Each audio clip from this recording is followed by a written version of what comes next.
And to all the viewers, maraming salamat sa mga viewers.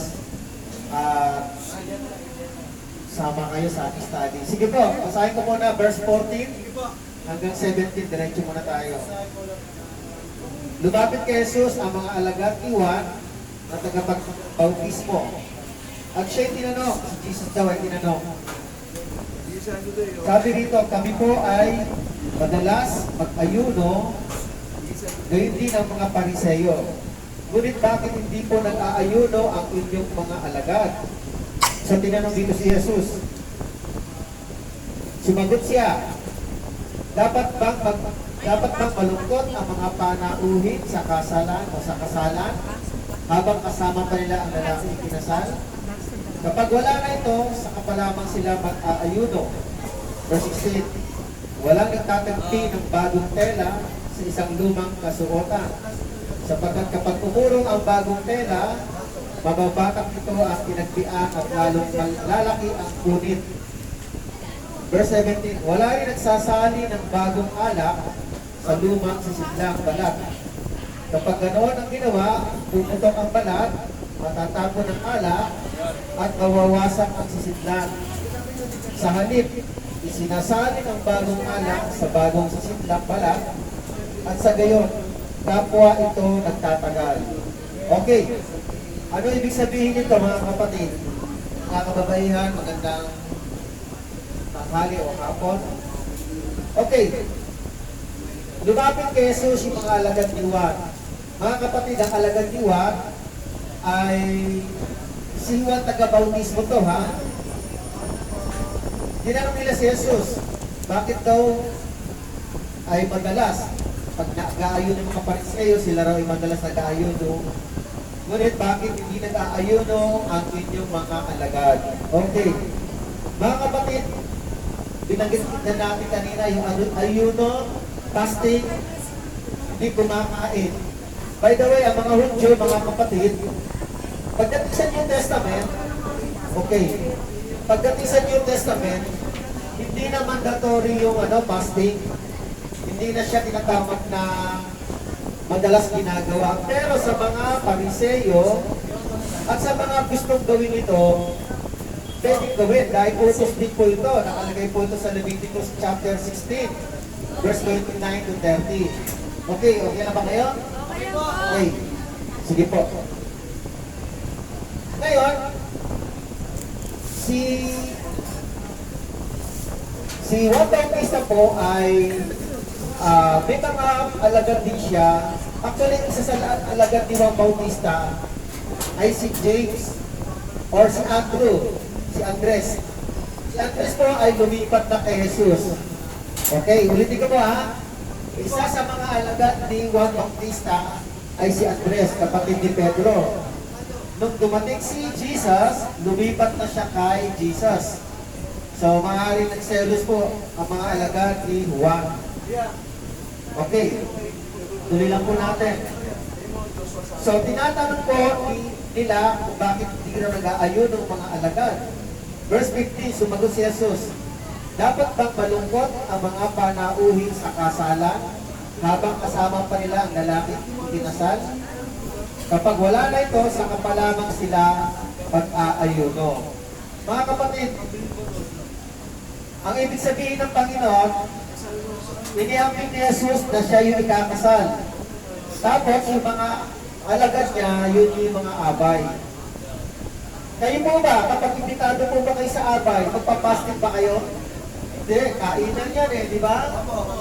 So pag invite ka sa fasting, kainan, si Jesus pinili niya 12 apostol. Ngayon, lagi nilang kasama si Kristo. Ngayon, lagi pong nasa labas si Jesus. Lagi po silang nagbiministeryo, lagi sila nagsishare ng gospel. Kung tutusin, wala pong panahon para mag-ayuno ang mga alagad. Pero ang mga ibang Israelita, ang ayuno po nila ay tuwing Lunes at Huwebes. Yun ang ugali nila. Monday and Thursday ang pag-aayuno ng mga karamihan, mga Pariseyo. Pero hindi po inuobliga ni Jesus. Paano nila magagawa yung pagpapasting kasama nila ang Panginoon? Kasama nila ang Panginoon, paano nila magagawa ang fasting. Tandaan po natin, ang pagpapasting sa lumang tipan ay ito'y pag-aalay kay Lord.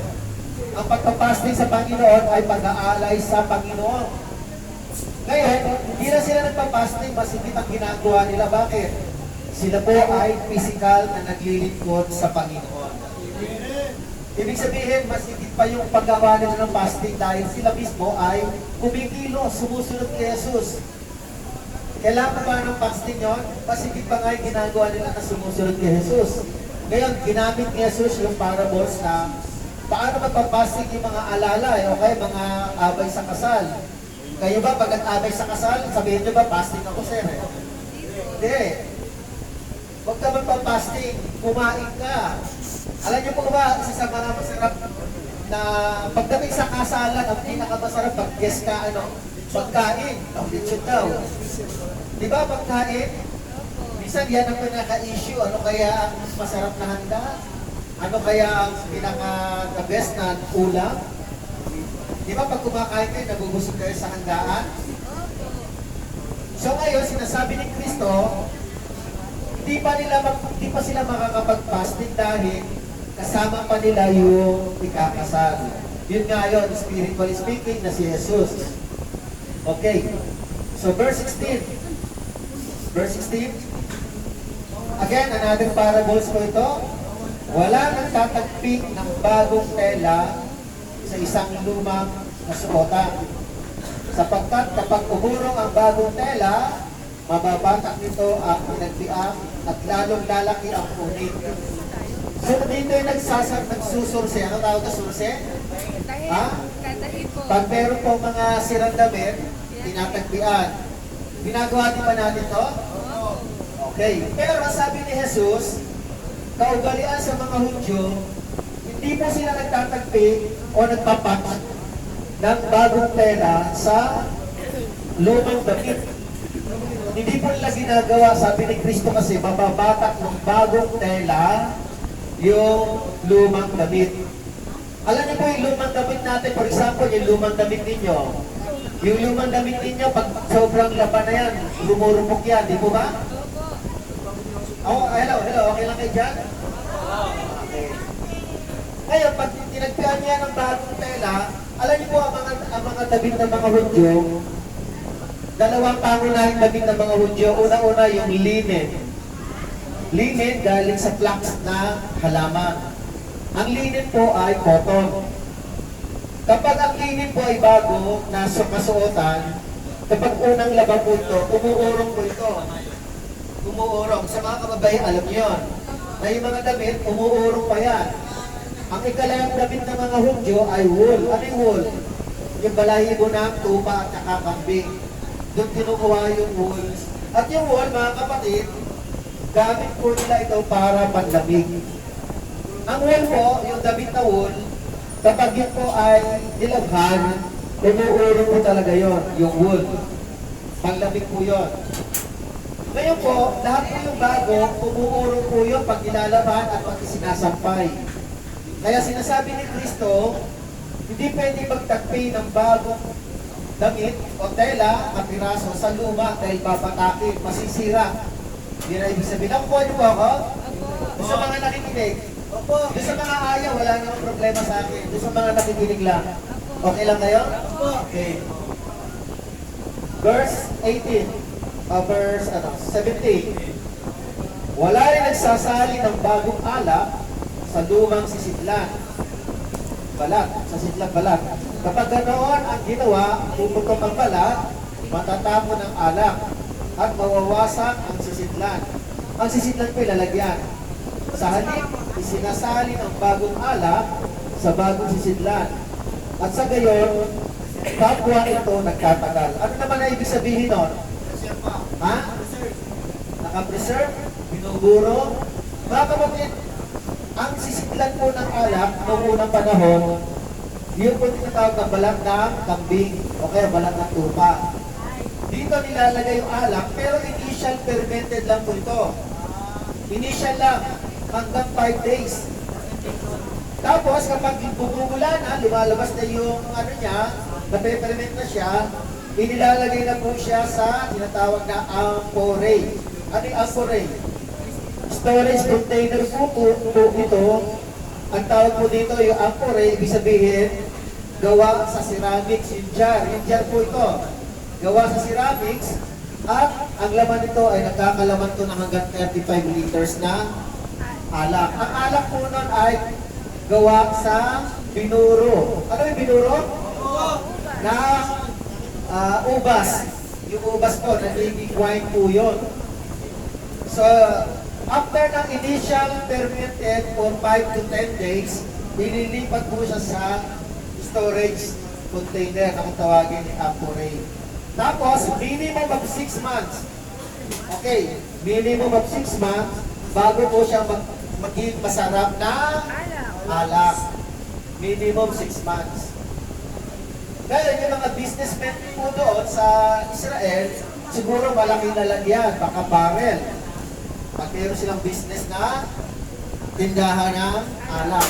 Wine po yun, wine. Hindi po siya alak na nakikita natin. Wala pong Ginebra doon, ha? Wala pong emperador doon, ha? Ang emperador lang ba? Yung emperor na Roma, ha? Wala.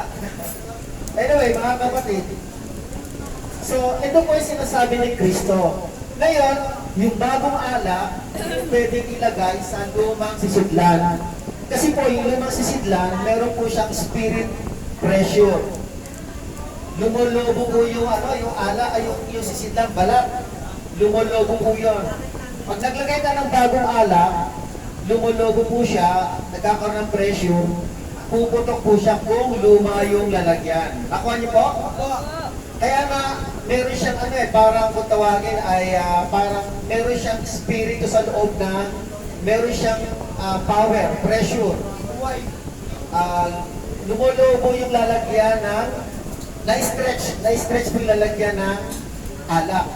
Kaya dapat, pag bagong alak, bago rin siyang balat na sisiplan, lalagayan. Para pareho siya, nag-move siya, nagkakaroon siya ng pressure, na-stress siya, at sumasabay po yung balat ng tumpaw kambing. Hindi siya puputok. Ngayon, ano ibig sabihin ni Jesus? Bakit sinabi po yun? By the way, yung fasting po, okay lang po yun, maganda po yun. Sino nagpa-fasting dito? Tanong ko lang, sino nagpa-fasting po dito? Sa inyo? Ha? Muslim, okay. Actually, pwede rin gawin yung fasting.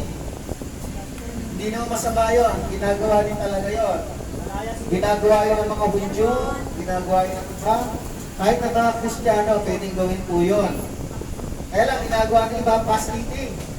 Madaling kumain, di ba? Ang nangyayari, nagkakaroon tayo ng sakit. Dahil minsan, hindi natin kontrolado yung kinakain. Ngayon mga kapatid, ano ibig sabihin ni Jesus? Una-una, tinatanong siya, bakit yung mga alagad po hindi nagpa-fasting? Samantalang kami, tsaka yung mga pariseyo, nagpa-fasting. So sabi nga ni Jesus, pwede ba mag-fasting yung alalay, abay, sa kasal? Pagkatapos, so ano ibig sabihin ng Panginoon? Pagkatapos, pag wala na ito, pag wala na si Jesus, pwede na mag-fasting. Ano ibig sabihin ng pag wala na si Jesus? Basahin natin, brother. Tingnan natin sa Leviticus 16, verse 29 to 30. Page 112. Sa una. Aklat ng Leviticus, page 112. Ang fasting po ay kasabay po ito ng atonement. Ano ba atonement? Pagtutubos ng kasalanan. Leviticus 16, 29, 30, brother. Page 112. Leviticus. Chapter 16, 29, 30. Pakilakas bro ha. Pakinggan po natin ano ibig sabihin ni Jesus ha. Okay, sige pakilakas bro. Ano pangalan mo? Jonas, sige bro.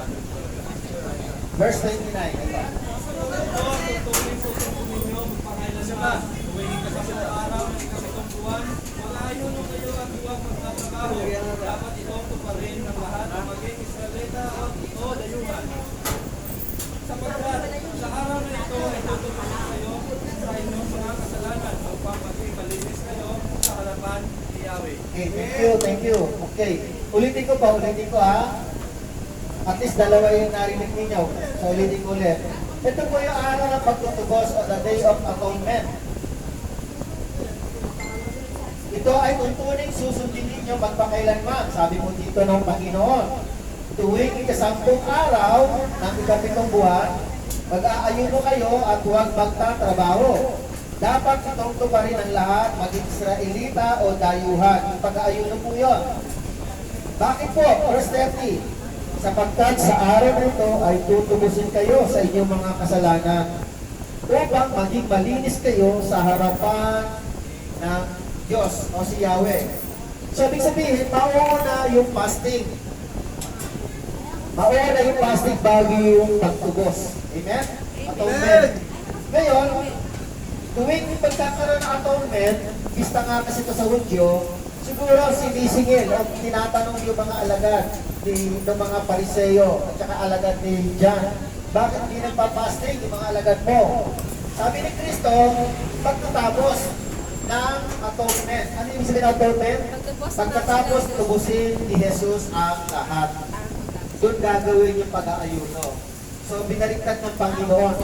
Pero bakit ginawa ni Jesus yun? Kasi nga, katulad na sinabi ko sa inyo, na ang Panginoon ay mas dapat pinaglilingkuran ng buhay, mas higit yung paglilingkod na buhay kaysa nag-aayuno ka. Para kay Jesus, mas tama ang ginagawa ng mga alagad. Sumusunod yung mga alagad kay Jesus, naglilingkod, at higit na gawain nyo na mabuti kaysa nagpapasting. At pagkatapos na mangyari yun, pag natubos na ni Jesus ang lahat, sabi dito, balik tayo sa Mateo 9, kapag wala na ito, natubos na nga, saka pa lamang sila mag-aayuno. Okay. Mga kapatid, ang tanong, sino po ang tumubos sa atin? Jesus. Si Jesus. Siya ang tumubos sa lahat ng mga tao, lalo na sa mga nananalig at nananampalataya. Ngayon, okay lang mag-fasting, wala namang problema. Kaya lang kung ang pagpapasting natin, sinabi ni Jesus dito sa Mateo chapter 5 o chapter 6, kung ang pagpapasting natin pagpapakitang tao, hindi po yun epektibo sa Diyos.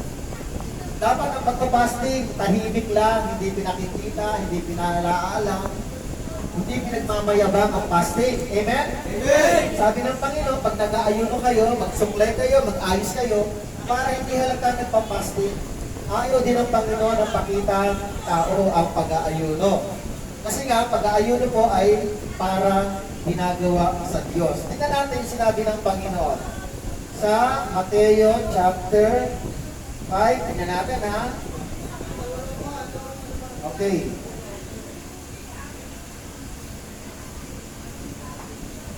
Meron binabanggit po dito, chapter 5 o chapter 6.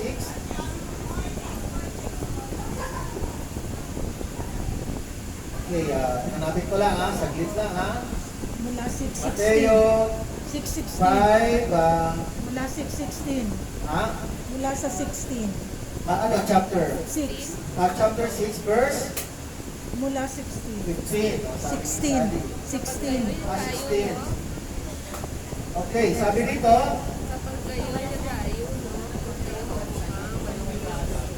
Mateo 6:16. Teka lang ha.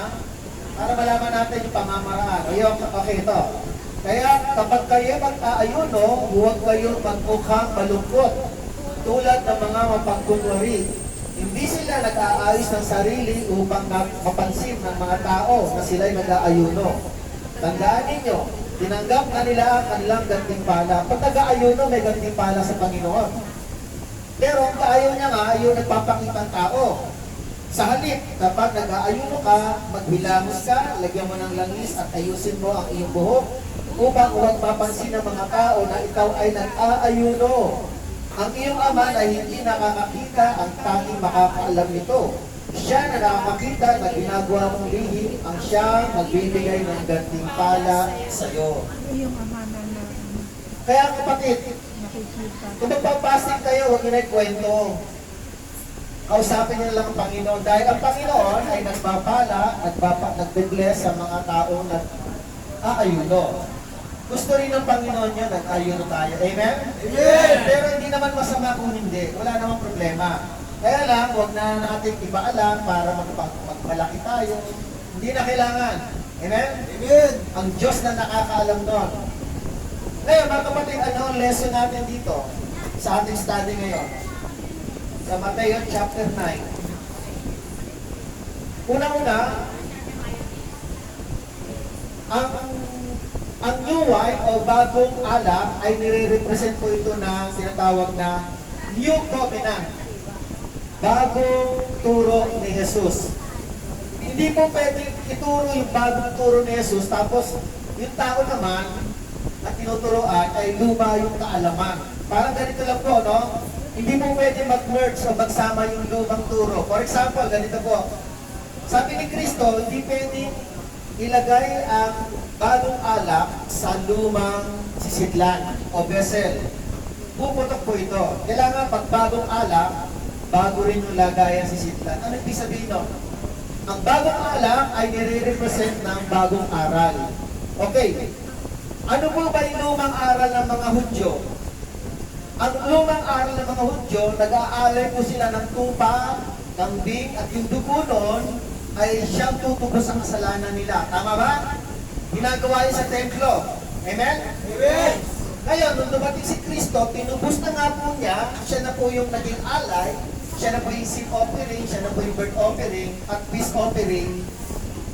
Si Kristo na ang magiging alay mo, kay Kristo ka na mananalig. Hindi mo na dapat gawin yung mag-aalay ka pa ng tupa, magpapatay ka pa ng kambing, para ialay yung dugo sa templo. Hindi na. Kapag naniwala ka na kay Kristo, hindi mo na gagawin yung lumang aral, lumang batas. Nakuha niyo po? Kay Kristo ka na mananalig, hindi ka na mag-aalay ng tupa o kambing. Kaya hindi pwede magsama yung lumang aral sa bagong aral. Yung bagong aral, yun yung bagong espiritu, yun yung bagong kaalaman na tinuturo ni Kristo, at yung lumang aral ay tinubos na nga ni Kristo ang lahat. Siya na po yung bagong alay na nabuhay na magmuli upang ikaw at ako ay maligtas pag nanalig tayo. Amen? Amen! Tandaan po natin, may tatlong kategorya ang batas ni Moses. Una, moral law, civil law, tsaka sacrificial law. Ang tinanggal po ng Panginoon yung sacrificial law, hindi na tayo mag-aalin ng tuba, kambing, o baka. Pero yung moral law, na pag naglabag ka, nagkasala ka sa kapwa mo, hindi po tinanggal yon. Yung civil law, mga kasalanan sa asawa, sa mga relasyon, hindi rin tinanggal yon.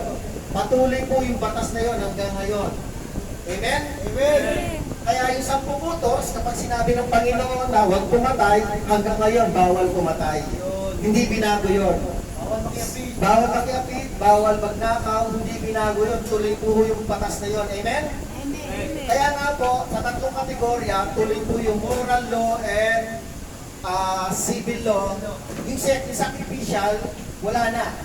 Dahil ang naisakripisyo na po ay si Kristo. Amen? Amen. Kaya nga, hindi pwede pagsamahin yung lumang aral na pag-aalay sa bagong aral na itinuturo ni Jesus. Ngayon, anong lesson? May 3 principle po tayo na pwede natin i-apply. Verse 14, sabi ko nga kanina na si James, kapatid ni Pedro, dating apostol ni John the Baptist, siya po ay lumipat kay Jesus. Ako po'y naniniwala na pwedeng nagkaroon ng jealous. Anong jealous? Pagsiselos. Kaya ang unang prinsipyo, verse 14, do not be jealous. Huwag kayong magsiselos, huwag kayong mag-iigit ang tunay na katulad ng kay Kristo. Kung kay Kristo mga kapatid. Kung ayaw, timing. Okay. Sige po mga kapatid. Ang selos dito, paglilingkod sa Diyos ha. Hindi po selos sa asawa mo ito ha. Huwag nyo nang idamay yung mga ganong bagay ha. Yung kapag meron church na lumalago, hayaan nyo sila. Huwag kayong magselos doon, huwag kayong mainggit. May kanya-kanya tayong estado, spiritual na status kay Lord. Amen? Amen. Number 2, anong prinsipyo? Verse 15, binanggit po dito, na kasama ng Panginoon ang mga alagad. Kasama, ibig sabihin, sumusunod sila kay Jesus. Makasama si Kristo. Amen? Hindi naman sa hindi kailangan. Kung gusto nyo, pwede. Kung ayaw ninyo, pwede. Pero kung ginagawa ninyo ay masigit sa pag-aayuno, naglilingkod kayo kay Kristo, mas mataas ang level ng gawain ninyo. Number 3, obey His new teaching. Sundin ninyo ang tunay na aral ng Panginoong Yesus. Andito po yun. Read the Bible. Amen? Okay lang po dyan, mga kapatid. Busy-busy mga ano.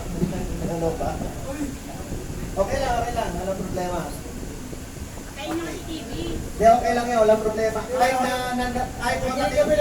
Kahit po kayo nakikinig dito, kung malayo utak nyo, ang puso nyo, wala na. Kaya kapalag ang nakikinig, nagbabasa, pinagpapala ng Panginoon. Amen? Amen. Kaya pasensya na lang kung ang pagpapala ay mapunta sa mga nakikinig, ha? Oo, Hindi pa po nagpapala ang Panginoon. Pinapangako niya yan. Okay. Sige po. Bihira lang po ba siya ng mga lingkod ng Panginoon? Kaya sayang, samantala hindi niyo pagkakataon. Dahil pag lakalaya naman kayo, hindi rin pa kayo makakipag-effort. Mahirap din kayo ang kabuhaw. Pag naghukom ang Panginoon, pasensyahan na lang, ha? Pag ang pangalan niyo hindi nakalista sa aklat ng buhay. Walang reklamo, ha? Hindi ako yun. Si Kristo yun, ha? Pasensya na kayo, ha? Mga pastor, pumunta para tulungan kayo makakilala kay Jesus. Pero kung ayaw ninyo, hindi kayo pipilitin ng Panginoon. tayo mga kasama, makinig. Okay lang. Kahit manood, walang problema. Ilan po patay ko? Okay. So, pagkakataon nyo to, sayang lang. Kulang nga yung Bible dyan para kayo makinig at mga mag-aral.